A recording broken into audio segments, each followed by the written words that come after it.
أستغفر الله العظيم أستغفر الله العظيم الذي لا إله إلا هو الحي القيوم وأتوب إليه أستغفر الله العظيم الذي لا إله إلا هو الحي القيوم وأتوب إليه أستغفر الله العظيم الذي لا إله إلا هو الحي القيوم وأتوب إليه إلى حضرة النبي مصطفى رسول الله صلى الله عليه وسلم كافة الأنبياء والمرسلين والملائكة المقربين ثم إلى أرواح وأزواجه وذرياته وأصحابه والناس أجمعين وكل مشائخنا وخصوص مؤلف الكتاب الفاتحة أعوذ بالله من الشيطان الرجيم بسم الله الرحمن الرحيم الحمد لله رب العالمين الرحمن الرحيم مالك يوم الدين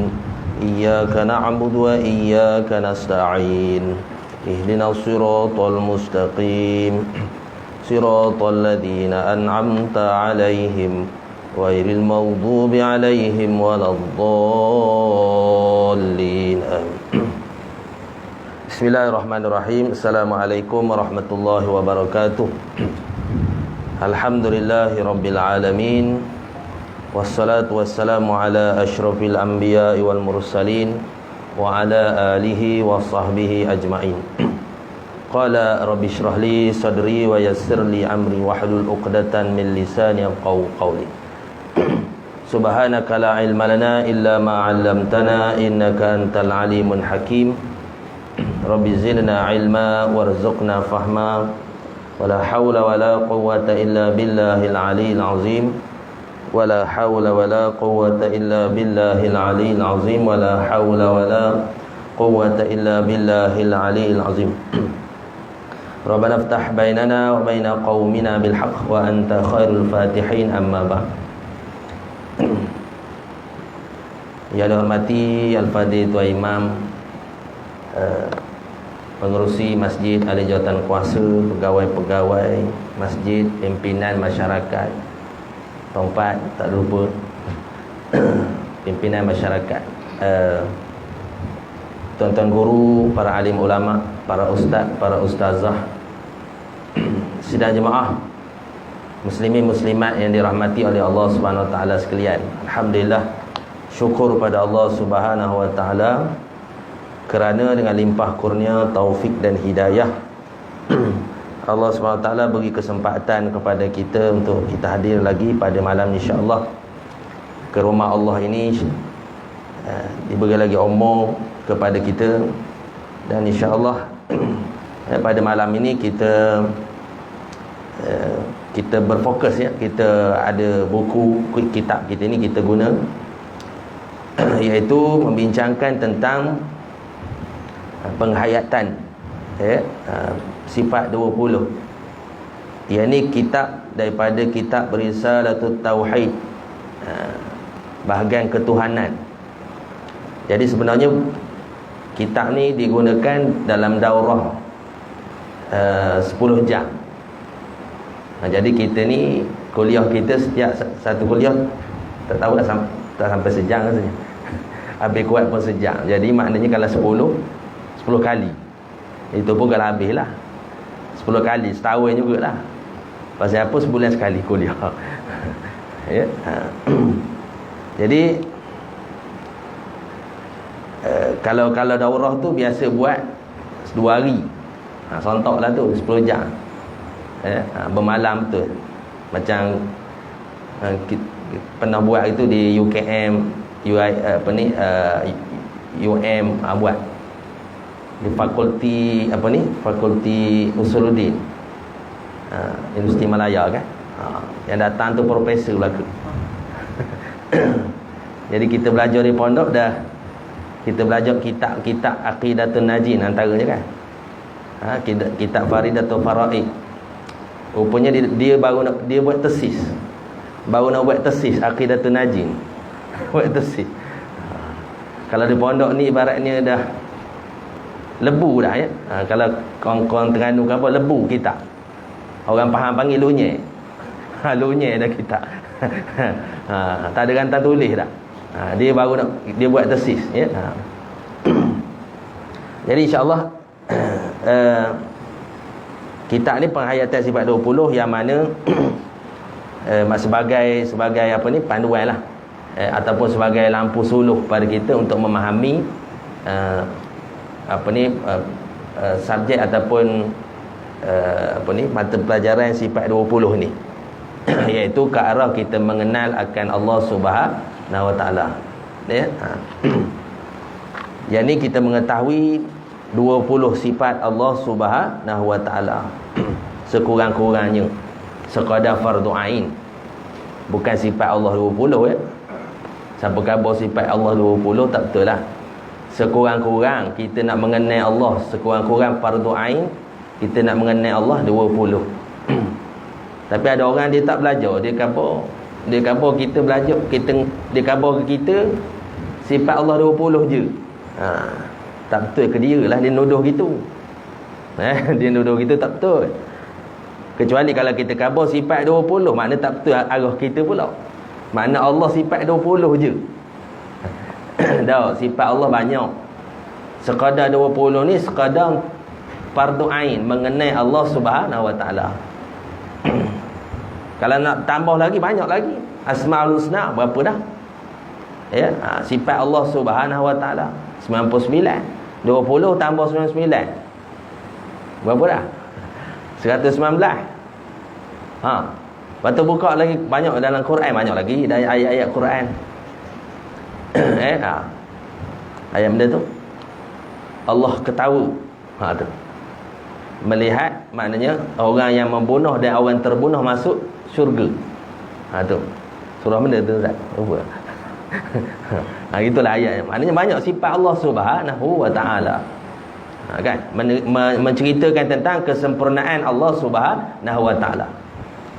Adapun Allah nama zatnya, ismu zat. Makna nama bagi zat Allah Subhanahu Wa Taala, zat Tuhan yang kita sembah tu, Allah. Yang bersifat dengan segala sifat kesempurnaan. Begitu. Sini 119 dah. Dan disebut dalam Quran lagi. Dan yang mengetahui hakikat tentang Allah sendiri siapa? Allah lah. Allah sendirilah yang tahu tentang hakikat zatnya. Allah sendiri tahu. Adapun kita tak tahu. Kerana kita terhijab dengan Allah Subhanahu Wa Taala. Kita ni terhijab dengan Allah. Kecuali kalau Allah buka hijab. Umpama Rasulullah sallallahu alaihi wasallam dalam peristiwa Isra Mi'raj. Rasulullah boleh berlaku ru'yatullah, melihat akan Allah Subhanahu Wa Taala. Melihat akan Allah Subhanahu Wa Taala.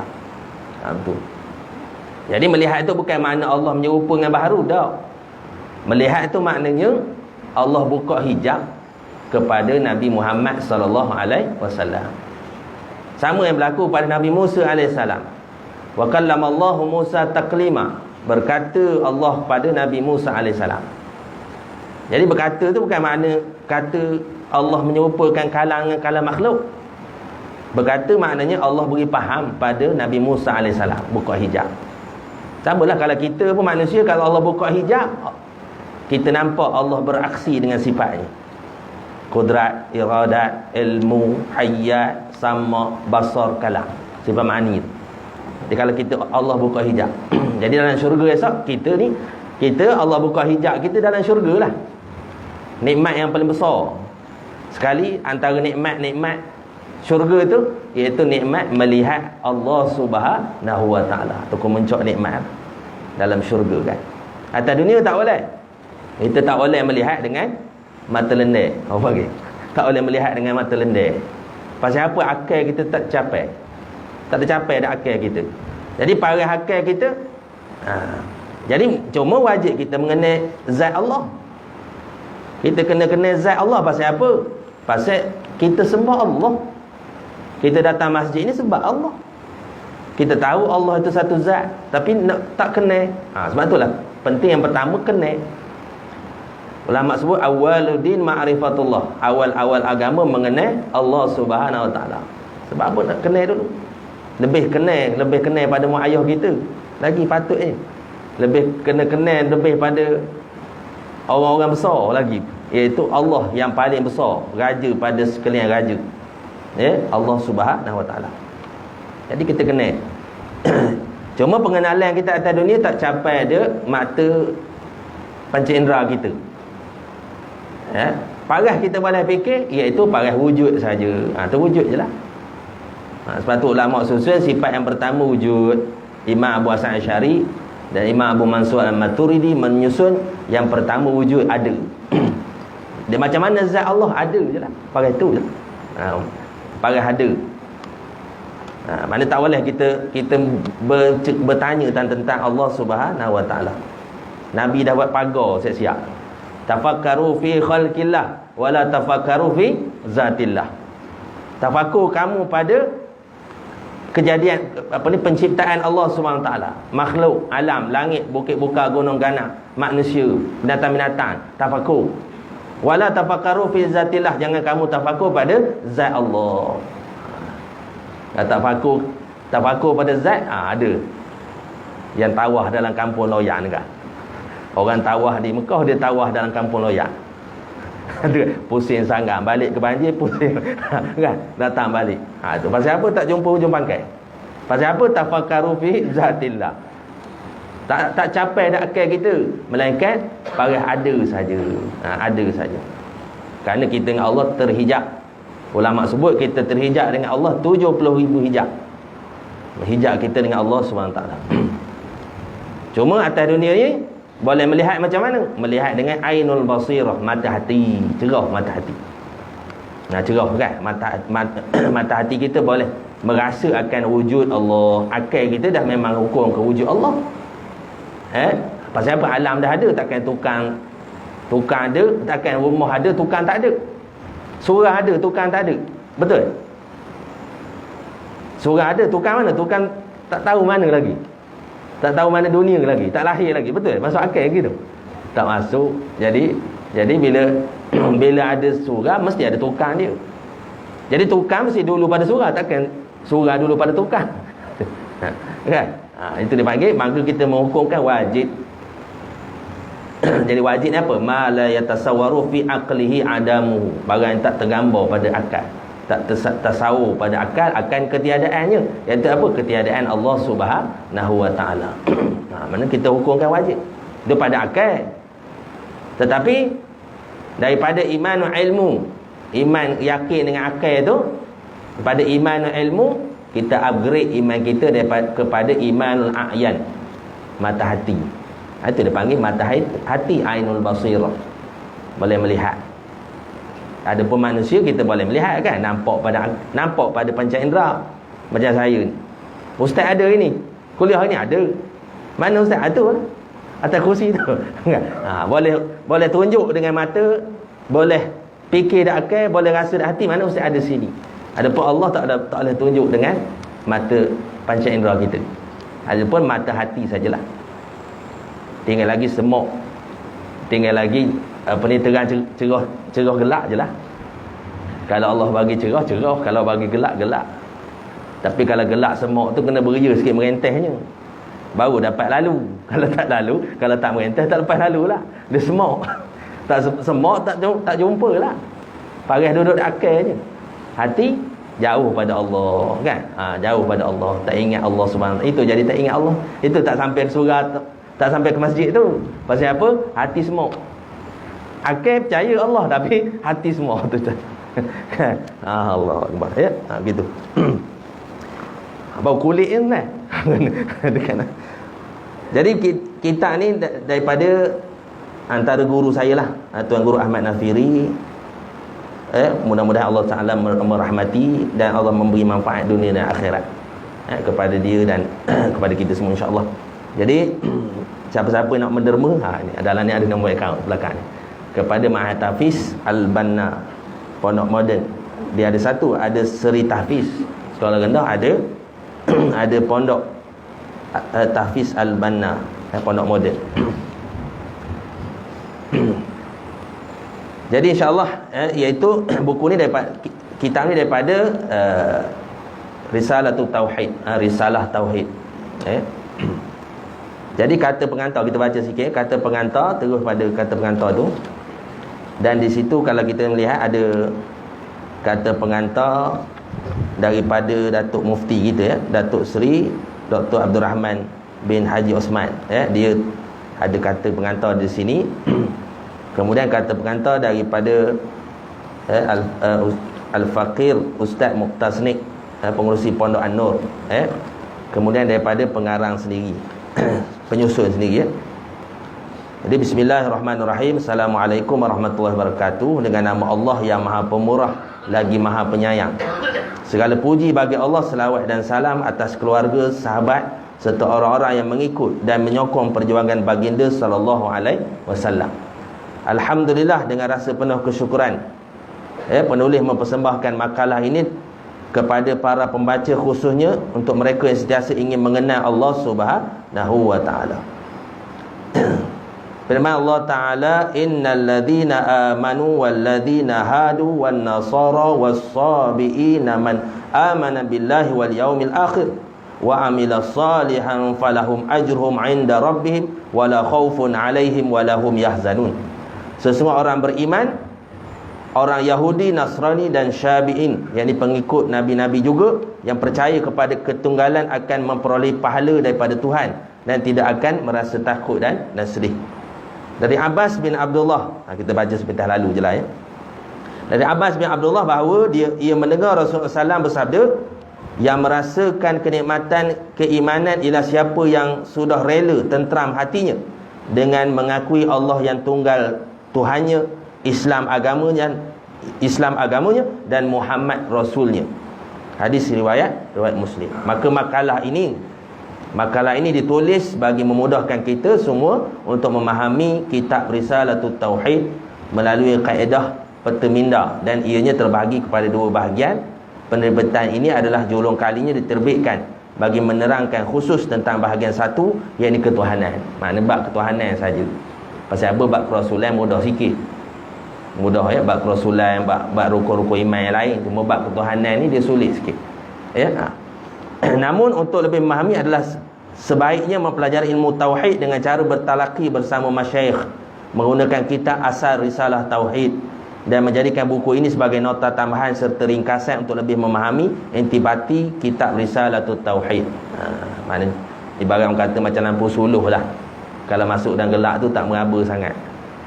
Ini masuk dulu dalam gelap, dalam semok. Contohnya tak tahu jalan keluar.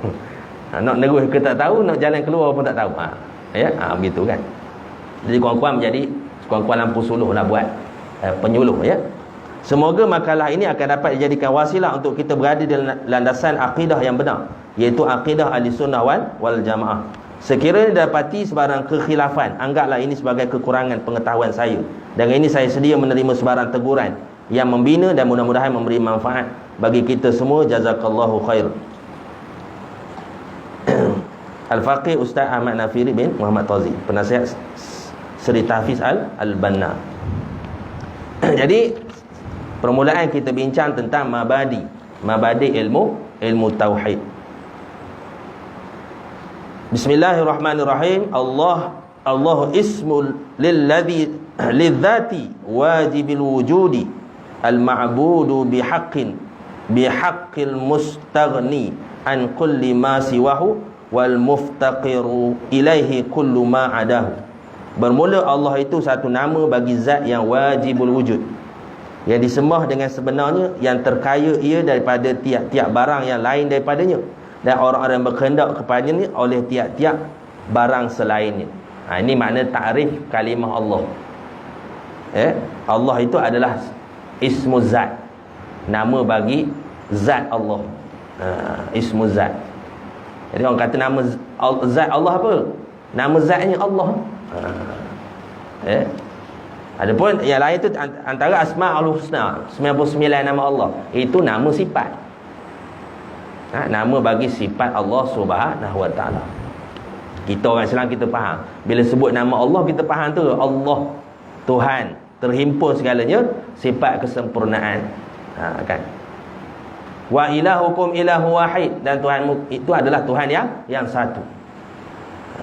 Qul huwallahu ahad, katakanlah Allah itu Tuhan yang satu. Allahus samad, Allah tempat kita bergantung, tempat tumpuan kita. Lam yalid wa lam yulad, yang tidak beranak dan tidak diperanakkan. Wa lam yakul lahu kufuwan ahad, dan tidak ada setara yang sebanding dengan Allah Subhanahu wa taala. Kita faham bila sebut Allah, kita faham. Lepas kalau sebut zikir Allah, kita faham dah zikir Allah. Kayaknya ada orang kampung tak zikir Allah, dia kena nyandar ke benda lain. Tak boleh, kena sebut subhanallah, kan? Kena sebut la ilaha illallah, kan? Alhamdulillah, Allahu akbar. Dia tak boleh perkataan Allah seketul itu. Dia kata tak ada makna. Mana boleh tak ada makna? Allah tu nama zat Allah yang kita sembah, mana boleh tak ada makna? Kita faham, kan? Kita faham tak? Begitu. Cuma contoh zikir Allah, afdalu zikri fa'lam annahu la ilaha illallah, itu dipanggil zikir nafi isbat. Nafi, kita nafi Tuhan yang lain dalam hati kita. Tuhan yang lain dalam hati kita, tiada yang bersifat dengan sifat ketuhanan. Bukan orang kafir lah baru masuk Islam, tiada Tuhan yang disembah melainkan Allah. Dia baru masuk Islam gitulah. Dia tak nyembah, bukan nyembah tokong, bukan nyembah busuk, bukan nyembah matahari, bukan. Tiada Tuhan yang disembah melainkan Allah. Kita dah lama Islam ni, 60 tahun nak Islam. 80 tahun kena upgrade lah. Mana daripada tiada yang disembah melainkan Allah kepada tiada yang bersifat dengan sifat ketuhanan melainkan Allah Subhanahu wa taala. Benda hak duduk dalam hati Tuhan lah, selain pada Allah. Kalau duit, sebab duit gini, bergaduh 7 keturunan. Sebab ada tanah, bergaduh 7 keturunan, membelakangkan hukum Allah Subhanahu wa taala, membelakangkan silaturahim, tak ada silaturahim dah, sebab maknanya rosak hubungan. Jadi melakangkan Allah maknanya bertuhankan harta, bertuhankan duit, bertuhankan pangkat. Ada orang nak kejar pangkat tapi meninggalkan halal haram. ambil kan, mana matlamat menghalalkan cara.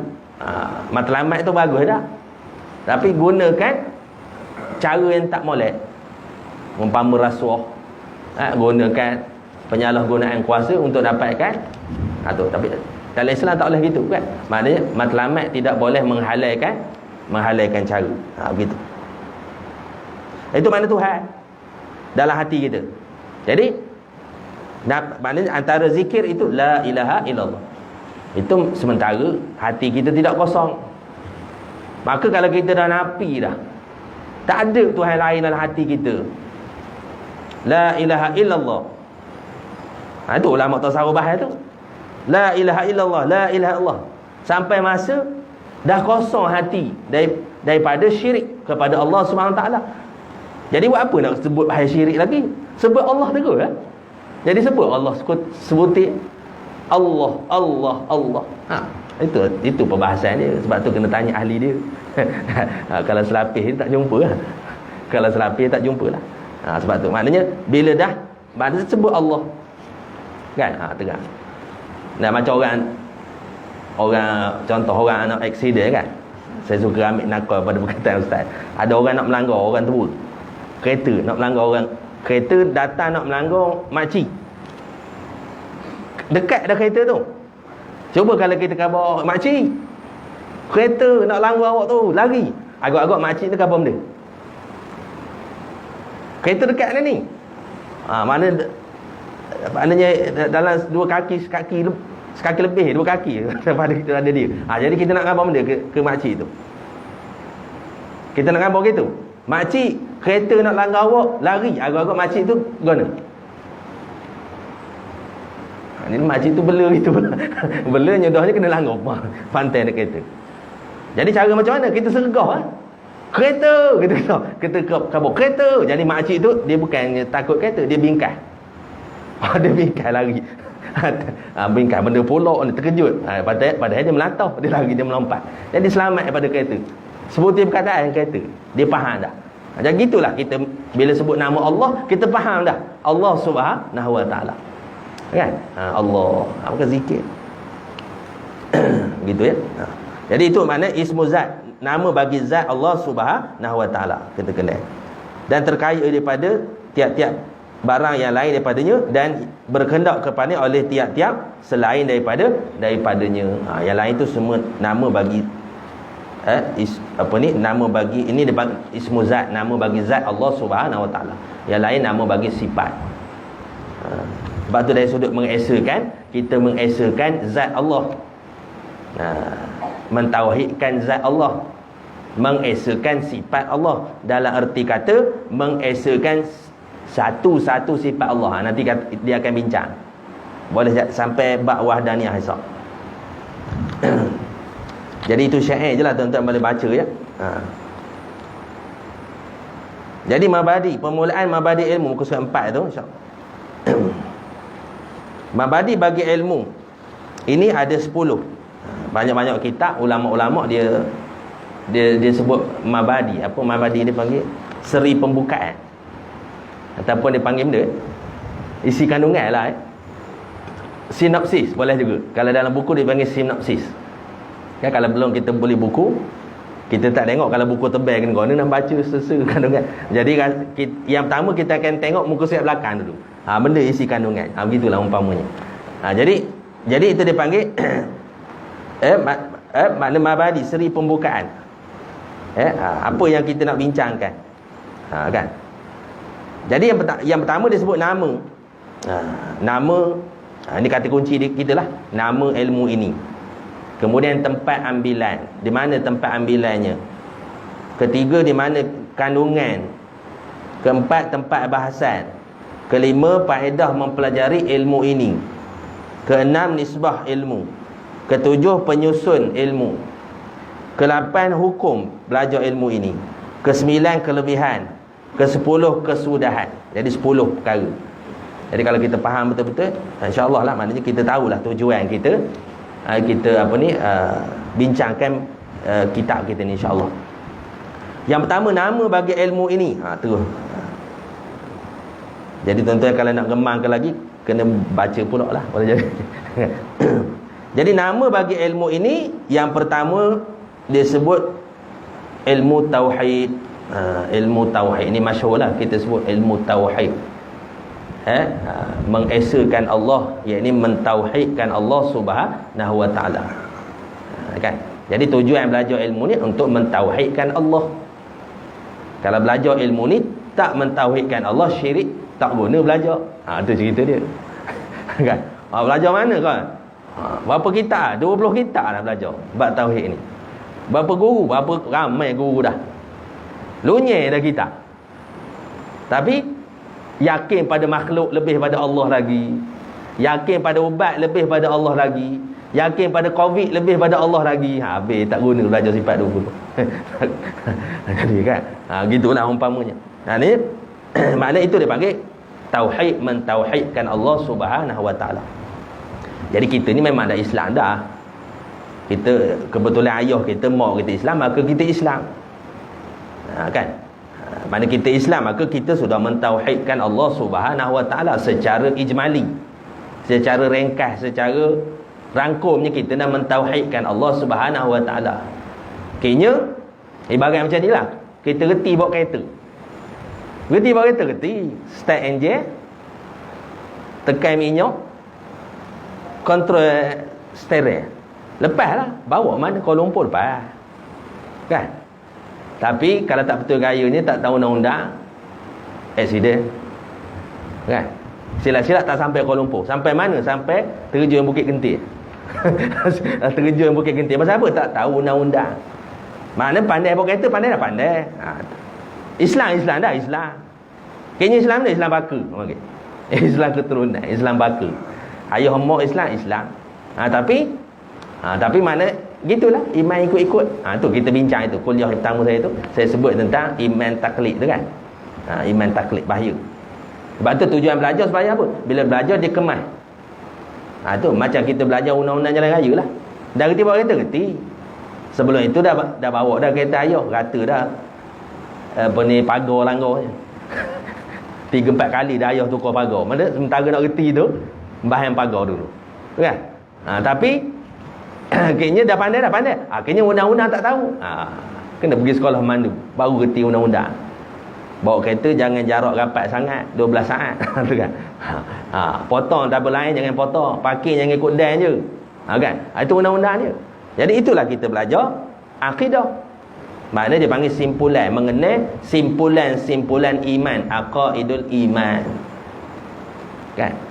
Walaupun ada kadang-kadang tu fardu kifayah, tapi maknanya bila kita pegang, kita ada ilmu, maka kita boleh menepis maknanya perkataan-perkataan orang yang boleh mendatangkan keraguan dalam hati kita, syubhat dalam hati kita kan. Ini tauhid, iaitu yang pertama kita mentauhidkan zat Allah. Zat Allah, tauhid makna zat Allah setunggal. Zat Allah satu saja. Kan? Bila sebut zat Allah, zat makhluk. Kan? Bila sebut zat makhluk, dipanggil alam. Alam ni apa? Alam ni selain pada Allah. Allah selain pada alam. Kena beza tu Tapi kalau tak boleh beza. Allah wujud, kita wujud. Sudah, serupa. Wujud Allah dengan wujud kita serupa. Itu tak jadi. Allah wujud, kita pun wujud. Sudah, tak boleh nak beza dah. Macam mana kita nak nafikan kewujudan makhluk?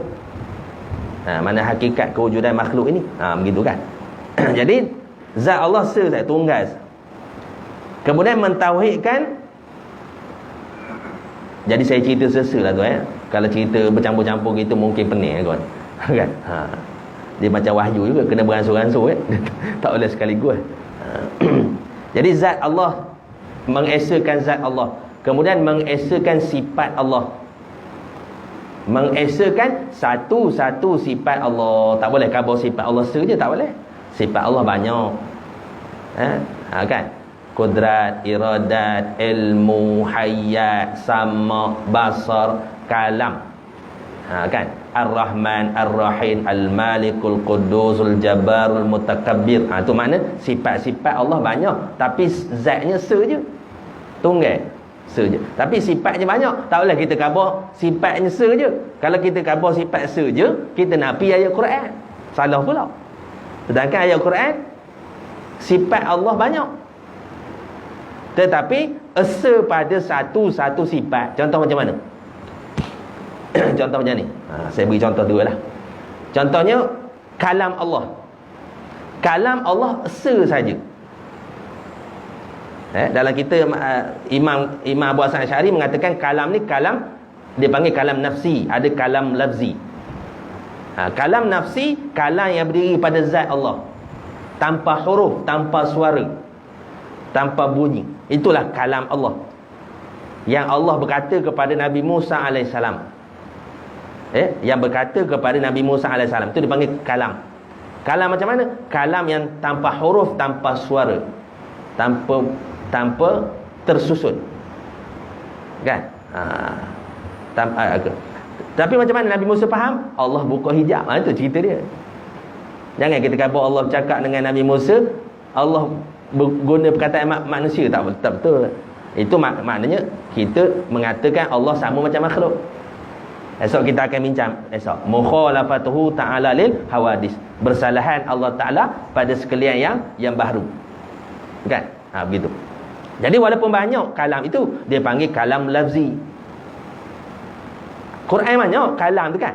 Ini musim puasa ni kan, turun Quran. Syahrul Ramadhan unzila fihi al-Quran. Kan? Bulan ni turun Quran. Kalam turun. Kalam dia turun daripada Lauh Mahfuz. Allah perintahkan 6,236 ayat turun daripada Lauh Mahfuz kepada Baitul Izzah. Kalam itu.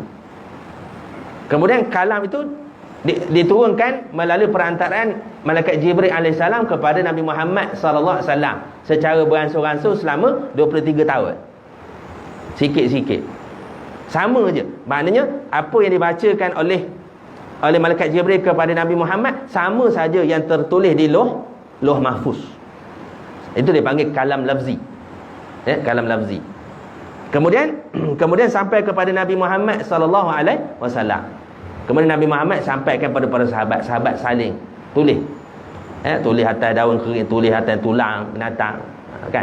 Lepas tu kenian tu berlakulah ilmu itu, berkembang ilmu tu. Ilmu qiraat, ilmu dhabtul Quran, macam-macam, kan? Penandaan tu. Jadi jadi asalnya semua tu kalam Allah, sama saja. Yang sahabat tulis tu sama saja, Nabi sebut hurufnya sama macam di Lauh Mahfuz. Sebab tu tak boleh tulis Melayu. Ada ulama kata tak boleh tulis ayat Quran tu dalam bahasa Melayu kita. Kan? Kalau rasa tak tahqiq, rasa tak yakin, rasa buka Quran.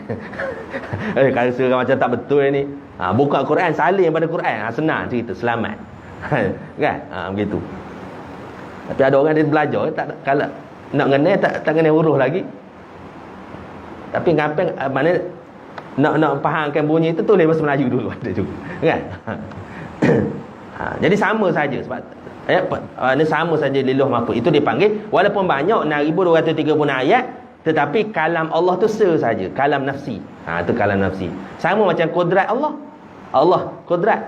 Inna Allah ala kulli syai'in qadir. Sesungguhnya Allah Ta'ala berkuasa atas tiap-tiap sesuatu. Jadi kuasa Allah, Allah berkuasa atas tiap-tiap sesuatu. Semua sekali atas genggaman Allah. Qabdah, genggaman Allah semua sekali yang menggerakkan alam. Kita ni tak bergerak ni, saya tak bercakap melainkan kudrat iradat Allah SWT. Saya tak melihat melainkan kudrat iradat Allah SWT. Kan? Saya tak sampai kemari melainkan kudrat iradat Allah SWT. Ni sedang ni, berapa orang mati? Ni pukul berapa ni? 8.30. Berapa orang mati sekarang ini? Jangan tanya saya lah, tanya MKM. Tanya, bukan MKM, JKM apa ni? Kesihatan, Kementerian Kesihatan Malaysia. Tanya berapa orang pada 8.30 sekian-sekian hari bulan, berapa orang mati? Dan pada 8.30 sekian-sekian hari bulan, berapa orang hidup di saat 8.30 itu? Banyak kerja Allah. Ada yang menghidup, ada mematikan. Kan? Menghidup, mematikan. Tapi menghidup, mematikan bukan itu, banyak manusia. Ratus ribu agaknya. Seluruh dunia lah. Kalau nak dunia, tanya WHO, tanya. Berapa kelahiran pada 8.30 pada berapa ini hari ni, 31 bulan. Berapa kelahiran? Berapa kematian? Tanya. Berapa kematian? Banyak kerja Allah. Kalau gitu, berbilang-bilanglah kerja Allah. Sedangkan kudrat Allah saja. Itu kena faham. Kudrat Allah saja. Itu dia panggil mengesakan Allah pada satu-satu sifat. Boleh faham? Tak boleh kita kata sifat Allah banyak. Kudrat ada berapa? Ada 2. Kudrat dia matikan, ada kudrat dia menghidupkan. Tak boleh. Itu syirik. Kudrat dia letak pada COVID separuh. Lepas tu COVID buat kerja dia. COVID mematikan. Syirik. Sedangkan semua sekali Allah. Bukan COVID, bukan makhluk. Semua sekali Allah tadi, balik tadi lah. Inna Allah ala kulli syai'in qadir. Itu tujuan mentauhidkan Allah Subhanahu wa ta'ala. Kan, mentauhidkan sifat-sifatnya. Kan, mentauhidkan sifat-sifatnya. Kemudian mentauhidkan perbuatan. Perbuatan Allah Subhanahu wa ta'ala. Mana perbuatan af'al Allah satu saja. Semua perbuatan Allah. Mana tak ada perbuatan makhluk. Dalam arti kata lain, perbuatan yang memberi bekas hanya Allah sahaja, bukan makhluk. Jangan kita letak perbuatan makhluk memberi bekas.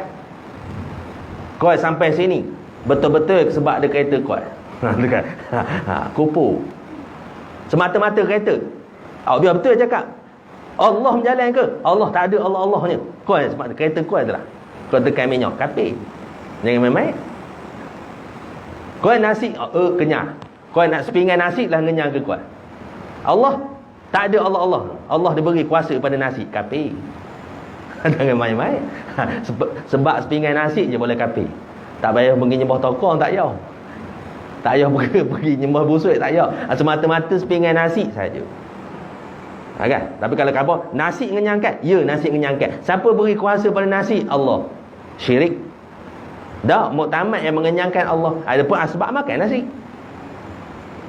Kalau lagi pula akidah, kalau kita kata nasi ada separuh kuasa, Allah beri kuasa pada nasi mengenyang. Jadi syirik. Sebab tu pahaman Mu'tazilah, saya dah cerita dia, pahaman Mu'tazilah berkenaan dengan peristiwa Nabi Allah Ibrahim menyembelih Nabi Ismail alaihissalam. Masa tu tak lut. Letak pedang pada leher Nabi Allah Ismail, tak lut. Ketika itu pahaman Mu'tazilah khabar Allah tarik tauliah pada pisau. Jadi pisau hilang tauliah ngelut masa tu.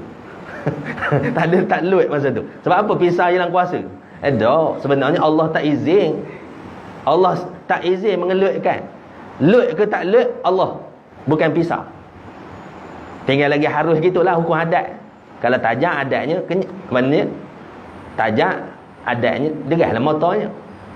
Batu nyembelih kena tajak. Kalau tumpuan nyeksa ke binatang. Mana pada adatnya. Kena asah beri sikit baru mudah potong. Ada orang tokek 2 kali baru potong. Ada orang tokek 3 kali baru potong. Ada orang makan kenyang sekali sepinggan kenyang. Ada orang makan 2 pinggan kenyang. Ada orang makan 3 pinggan kenyang. Ada orang makan seperiuk baru kenyang. Itu makan tu. Seperiuk baru kenyang makan. Ada orang lain nampak makan. Kan? Jadi tetapi tak boleh beriman makan kenyang, tak boleh. Sebab dia panggil hukum adat. Tu esok kita belajar hukum adat. Benda hukum adat, benda hukum akal, benda hukum syarak. Sehari ni orang bertelingkar. Kejap adat, kejap pergi ke akal, kejap pergi syarak, syarak pergi ke akal. Pasal apa? Tak belajar. Tak belajar hukum akal, hukum syarak, hukum adat. Walaupun adat tetapi haram. Tetapi haram kita beriman adat itu pada adat mengenyangkan, pada adat saja, bukan maknanya tak boleh kita beriman pada adat. Kenyang tu wajib, tak boleh. Harus saja kenyang tu dia balik pula pada hukum akal. Harus Allah jadi ke tidak, kan? Jadi dalam peristiwa tu harus Allah mengelut ke tak mengelut. Nabi Allah Ismail menyembelih Nabi Allah Ibrahim sembelih Nabi Allah Ismail. Harus pada Allah, lut ke tak lut. Boleh nampak situ? Jadi sebab tu lama dulu belajar. Sehari ni tak belajar dia. Tak tahulah dia macam gitu juga. Nyudahnya akhir sekali iman umat tak tahqiq. Nyudahnya akhir sekali duduk teori gitu je. Bukan iman yang menyerak dalam hati kan. Sikit lagi ya. Itu tauhid, maknanya mentauhidkan Allah Subhanahu wa taala. Kemudian ilmu kalam. Digelar ilmu kalam. Apa maksud ilmu kalam? Kalam ni makna lafaz. Yang pertama kalam ni sifat Allah. Sebab tu digelar ilmu kalam. Lepas tu ada ulama dibagi dalam Islam, ada orang yang dipanggil ulama ahli kalam. Ada ulama ahli hadis, kan? Ulama ahli kalam, ulama ahli hadis. Kan? Semua ahli sunnah wal jamaah Melaka. Hari ni bertaki orang ahli hadis bertaki dengan ahli kalam. Sedangkan disebut ahli kalam ataupun disebut kalam tu sebab siapa? Pasal berhujah, menguatkan hujah kita. Jadi kalam tu antaranya percakapan, ilmu bercakap. Cakap jangan salah. Cakap jangan salah. Itu dipanggil ilmu kalam. Cakap kena betul. Hati kena betul. Perbuatan kena betul. Cakap salah, batal syahadah. Contoh kena khabar. Allah ada. Ini tak tahu tak ada habis dengan saya. Tak apa ya, sikit-sikit. Allah tak tanya kita tamat ke tak? Allah tanya belajar ke tak? Kalau Allah tanya di akhirat, awak tamat ke tak? Allah tak tanya tamat kita. Allah tanya awak datang dengar ke tak? Kan? Sebab tu talibul ilmi faridah ala kulli muslimin wa muslimat. Menuntut ilmu tu wajib. Menuntut ilmu wajib, dapat tak wajib. Kalau dapat wajib letih, hak tak dapat tu masuk neraka. Hak dapat je masuk syurga, letih kita. Kena dapat juga, kan? Maknanya belajar tu wajib, dapat tu harus. Yang memberi ilmu tu Allah Subhanahu wa taala. Mana saya tadi? Mana kalam cakap kena betul. Jangan salah cakap. Contoh kita kata, alam ada, Allah ada. Betul? Cakap gitu. Alam ada, Allah ada. Betul? Ataupun alam ada sebab Allah ada. Betul? Cakap gitu. Agak-agak betul tak? Macam betul tak? Rasa-rasa betul tak? Alam ada, Allah ada. Tak betul? Tak, cakap tu bahaya. Cakap tu boleh sesat. Syubhat cakap tu. Alam ada sebab Allah ada, tak boleh. Allah bukan sebab. Allah bukan sebab. Lam yalid wa lam yulad. Ada kan? Allah tidak beranak dan tidak diperanakkan. Lam yalid wa lam yulad. Allah bukan sebab, Allah bukan musabab. Kalau gitu Allah sebab ni, contoh kita kata apa? Makan, kenyang sebab makan, boleh gitu? Hilang haus sebab minum air, boleh? Ada alam sebab Allah, boleh? Tak boleh. Dia tak boleh gia auto gitu. Dia kena gia manual. Masuk gia satu dulu. Allah ada. Lepas tu kemudian dengan kodrat iradat Allah Subhanahu taala atas kuasa dan kehendak Allah, barulah ada alam kemudian. Kan? Semua maknanya atas kodrat dan iradat Allah, barulah Allah menjadikan alam. Tak boleh alam tu ada sendiri, tak boleh. Tak boleh ada alam sendiri. Kalau belajar sains gitulah. Alam semula jadi. Bencana alam, syirik. Bencana alam, alam semula jadi. Macam mana baru-baru ni tsunami. Tak apalah tsunami tu beri nama, kena tsunami tu benda kan? Benda tsunami tu. Bimbangnya kalau orang kafir beri nama. Kan? Kalau Islam tahan juga. Bahasa Inggeris tahan boleh faham lagi, bahasa Jepun gitu kan. Tsunami. Benda tsunami. Adalah orang buat kajian. Bimbang-bimbang syirik juga. Kan? Bala apa ni? Fenomena alam. Boleh cakap itu? Fenomena alam. Mana boleh fenomena alam gitu? Bala Allah. Baru ni di Kuantan baru ni. Puting beliung tak rajin-rajin sepanjang saya hidup lah. Tak rajin lagi puting beliung besar gitu. Di Semenanjung ni. Kan? Tak rajin lagi dah? Ke rajin dah? Saya hidup dah 37 tahun. Tak tahulah aku pangkat ayah lagi ni. Pangkat ayah. Maknanya dah pernah nengok. Tak rajin lagi. Pada debu angin tu, angin berpintai tu rajin. Tengok kecil kan? Tapi kalau puting beliung besar itu, saya tak rajin lagi tengok. Baru inilah. Mana? Itu fenomena alam ke benda? Kita orang Islam, bala Allah kan? Perbuatan Allah kan? Sama ada bala nak beri peringatan kepada kita ataupun beri ancaman. Kan? Beri peringatan ataupun beri ancaman kepada kita. Ujian bagi kita. Kan? Begitu.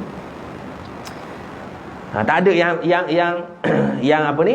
Yang terjadi melainkan dengan kudrat dan iradat Allah SWT. Cakap jangan salah. Cakap kena betul. Tu tak. Cakap kena betul ya. Kemudian ilmu kalam ni iaitu perbincangan ilmu kalam ni luas ketika itu. Ketika zaman Islam berkembang di zaman Khalifah Abbasiyah. Zaman Abbasiyah. Di zaman disebut apa ni, Khalifah Al-Ma'mun. Kan? Panjang cerita tu. Kalau kita cerita panjang mana berlaku sehingga membawa kepada pahaman Mu'tazilah. Pahaman Mu'tazilah sehingga menjadikan iaitu mengatakan bahawa Al-Quran itu adalah makhluk. Kan, Al-Quran makhluk. Kita tak boleh kita kata Quran makhluk. Quran itu adalah kalam Allah. Betul lah Quran itu. Quran itu betul lah kertas, betul lah tulisan, dakwah. Dakwah itu makhluk ke? Makhluk ya. Ayat Quran tu apa ni? Tulisan tu makhluk ya. Kertas tu ya makhluk ya. Tapi i'tiqad kita kena pegang bahawa Al-Quran itu adalah kalam Allah. Pasal apa? Bimbang tersentuh kalam nafsi tadi. Bimbang kita kata kalam nafsi tadi berhuruf pula. Tak boleh. Kalau kita kata kalam nafsi berhuruf, maksudnya kita nafi mukhalafah. Kita nafi mukhalafatuhu ta'ala lil hawadis. Maka kita mentajsimkan Allah. Kan? Kita menyerupakan Allah dengan makhluk. Kufur. Batal syahadah. Mana kalam macam mana? Kalam yang tidak berhuruf. Tapi Quran tu makhluk, ya makhluk. Tetapi i'tiqad kita Quran tu adalah kalam Allah. Sebab tu dari surah Ad-Da'an ni kita baca Quran, mana seolah-olah Allah Subhanahu Wa Taala berkata-kata pada kita, khususnya kepada Nabi Muhammad dalam ayat tu, tetapi umumnya kepada kita, perintah Allah kepada kita. Perintah suruh, perintah larang kepada kita kan. Begitu. Itu dia panggil ilmu kalam. Kalau nak cerita panjang tu. Berlaku perbunuhan sehingga membunuh para ulama. Masa itu pahaman Mu'tazilah jadi pahaman agama negara. Macam kita sekarang ni, kita agama, kita pahaman kita, aliran kita ahli sunnah wal jamaah. Woi, kena berhenti dah ni. Kalau tidak dia melempar. Tuan-tuan pun ingat kena nasi dah ya. Dia bukan dia biar dia bila melempar dia hilang lah. Kan? Melempar hilang. Jadi biar sedang molek je kan. Jadi kajian pun menunjukkan lebih pada sejam dia tak ingat dah. Lebih pada sejam memang ilmu tu dia ingat ke lain lah. Edah dia sejam. Lepas tu kena rehat. Kalau nak nyambung pula. Ke boleh sambung pula pukul 10 pula. Gitu. Itu makna ilmu kalam. Nanti saya akan ceritalah mana lanjutan peristiwa. Kemudian disebut ilmu usuluddin, ilmu sifat. Ilmu usuluddin maknanya asal agama. Asal agama, usul agama, iaitu ilmu akidah itu sendiri. Kemudian ilmu sifat, ilmu aqaidul iman, ilmu ma'rifatullah, ilmu tahqiq, ilmu hakikat, fiqhul akbar. Ini satu kitab fiqh yang paling besar, fiqh yang paling besar, iaitu mengenal akan Allah Subhanahu wa taala. Fiqh akbar, kitab karangan Imam Hanafi. Fiqh akbar. Nanti kita akan sambung lagi insya-Allah. Ada soalan?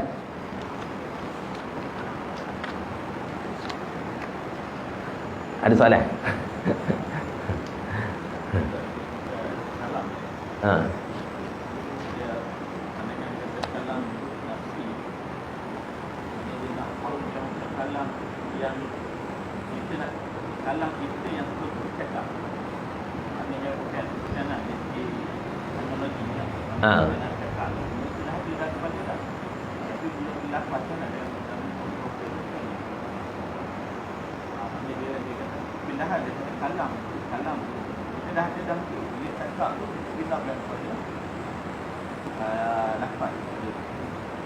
Okey. Mana nak analogi pada Allah? Sekadar analogi bolehlah mendekatkan faham majaz, tapi tak boleh juga. tak berapa juga. Pada hakikat tak boleh lah. Pada mendekatkan faham boleh. Yang ni maknanya kalam nafsi itu kalam yang maknanya yang dalam ilmu Allah. Kan? Ataupun sifat yang berdiri pada zat Allah, kalam itu. Kalam. Adapun kalam lafzi yang tertulis di Lauh Mahfuz itu maksudnya kalam yang dilapaskan, yang dilapaskan, mana sampai pada malaikat Jibril, dilapaskan kepada Nabi kita Muhammad sallallahu alaihi wasallam. Kalam itu dari sudut lafzi makhluk lah, tapi i'tiqad kita tak boleh. Kita kena ikut i'tiqad kalam Allah. Kalam Allah. Tak boleh juga dah, i'tiqad tak boleh. Kan? Jadi maknanya biman tersentuh pada kalam nafsi. Jadi dalam di Lauh Mahfuz tu boleh berubah. Dia panggil dipanggil takdir muallaq dan takdir mubram, kan?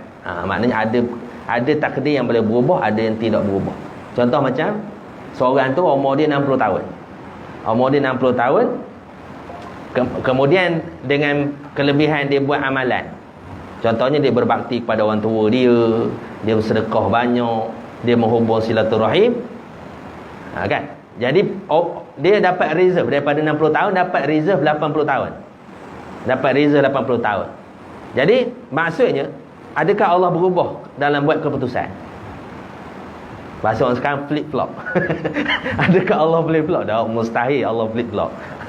Tak konsisten dalam tu. Tak konsisten dah orang politik. Kejap cakap gini, cakap gitu kan. Ni Allah tak silap. Kan? Jadi lepas, maksudnya 60 berubah 80. Itu dia panggil yang takdir yang berubah, yang tertulis di Lauh Mahfuz. Allah boleh padam. Adapun dalam ilmu Allah tetap dah sejak azali Allah tahu dia mati umur 80. Gitu cerita dia. Umpama kalam tadilah, sifat kalam tadi. Jadi tak boleh kita khabar Allah berubah. Lepas buat Allah buat silap pula. Dia macam kilang proton yang pula. Lepas keluar proton dah keluar 50 unit, Lepas tu lah suspension tak berapa, tak memuaskan hati. Tak jadi lepas ni kita kena kena buat postmortem. Kita buat postmortem. Jadi lepas ni kena keluar kereta yang bagus lagi. Jadi esok keluar kereta bagus lagi. Ada pula rosak hal lain pula. Maknanya kilang. Allah bukan super kilang. Dah keluar kereta bau-bau silap. Komplain pada customer. Dah. Maknanya Allah tetap dah pada ilmu dia. Dalam ilmu dia sejak azali. Begitu kan. Bolehlah sebagai contoh, tapi kadang-kadang contoh-contoh tu maknanya kalau tak jelas betul-betul pada orang awam boleh keliru juga kan. Begitu. Ada lagi tak ada lain? Kalau tak ada, wallahu a'lam. Nanti kita sambung lagi akan datang. Masih lagi nama entahlah ni. Nama lagi tak habis lagi. Esok kita akan sambung. Wallahu a'lam. Mudah-mudahan Allah SWT merahmati kita, melimpahkan taufik dan hidayah pada kita, memberi ilmu yang bermanfaat insya-Allah. Jadi kita tangguh malam dengan tasbih kifarah dan surah subhanakallahumma wa bihamdika asyhadu an la ilaha illa anta astaghfiruka wa atubu ilaik. Bismillahirrahmanirrahim. Wal 'asri innal insana lafi khusr illa alladhina amanu wa 'amilus solihati wa tawasaw bil haqq wa tawasaw bis sabr. Wallahu a'lam. Assalamualaikum warahmatullahi wabarakatuh.